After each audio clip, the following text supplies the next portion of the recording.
छठ पूजा, जिसे सूर्य षष्ठी या डाला छठ के नाम से भी जाना जाता है, सूर्य देव की पूजा के लिए समर्पित एक प्राचीन हिंदू त्योहार है।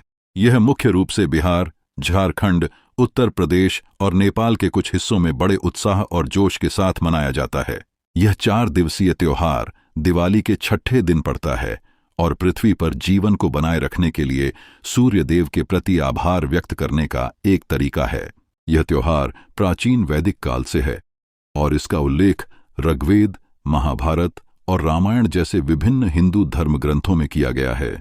ऐसा माना जाता है कि छठ पूजा सबसे पहले पांडवों की पत्नी द्रौपदी ने कौरवों के खिलाफ युद्ध में अपनी जीत के लिए सूर्य से आशीर्वाद लेने के लिए मनाई थी। तब से यह हिंदू संस्कृति का एक महत्वपूर्ण हिस्सा रहा है और पीढ़ी दर पीढ़ी आगे बढ़ा है। छठ पूजा के उत्सव में विस्तृत अनुष्ठान और परंपराएं शामिल हैं, जो हिंदू पौराणिक कथाओं में गहराई से निहित हैं। इस त्योहार की तैयारियां महीनों पहले से ही शुरू हो जाती हैं, क्योंकि लोग अपने घरों की सफाई करते हैं और अनुष्ठानों के लिए सभी आवश्यक सामान इकट्ठा करते हैं।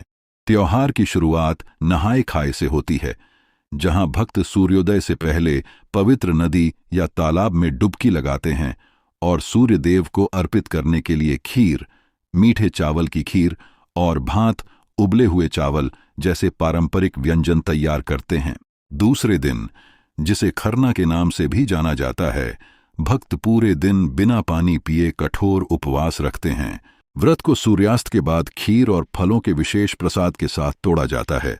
यह दिन देवी कात्यायनी को भी समर्पित है, जिन्हें शक्ति की देवी का अवतार माना जाता है।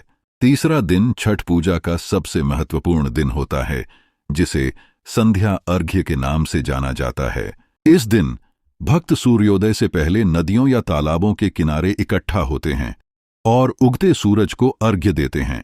वे कमर तक पानी में खड़े होते हैं और सूर्यदेव को फल, गन्ना और ठेकुआ नामक पारंपरिक व्यंजन चढ़ाते हैं।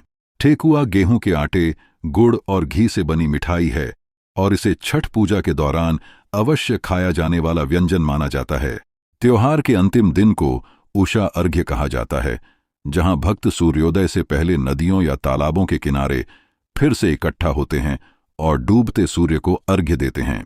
यह दिन 4 दिनों तक चलने वाले त्योहार के अंत का प्रतीक है और भक्त पूजा से प्राप्त प्रसाद का सेवन करके अपना व्रत तोड़ते हैं।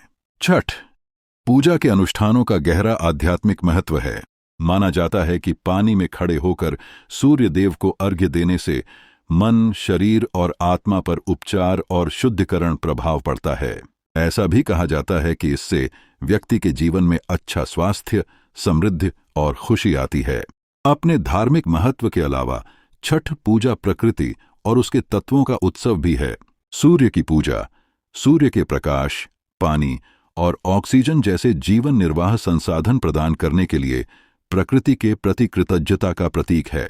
यह त्योहार पर्यावरण जागरूकता को भी बढ़ावा देता है, क्योंकि भक्तों को अनुष्ठानों के दौरान स्वच्छता और पवित्रता बनाए रखने की आवश्यकता होती है।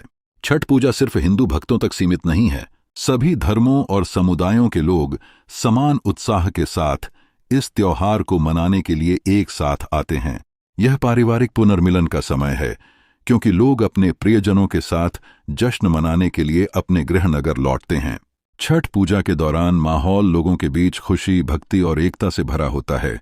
छठ पूजा के उत्सव में लोकगीत, नृत्य और नाटक जैसी जीवंत सांस्कृतिक गतिविधियां भी शामिल होती हैं, जो उत्सव की भावना को बढ़ाती हैं।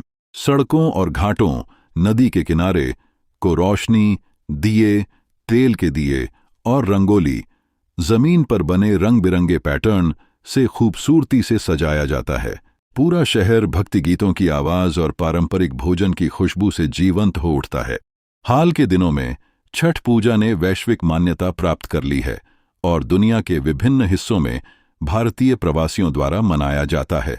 2016 में छठ पूजा को भारत सरकार द्वारा भारत में एक राष्ट्रीय त्योहार के रूप में मान्यता दी गई थी।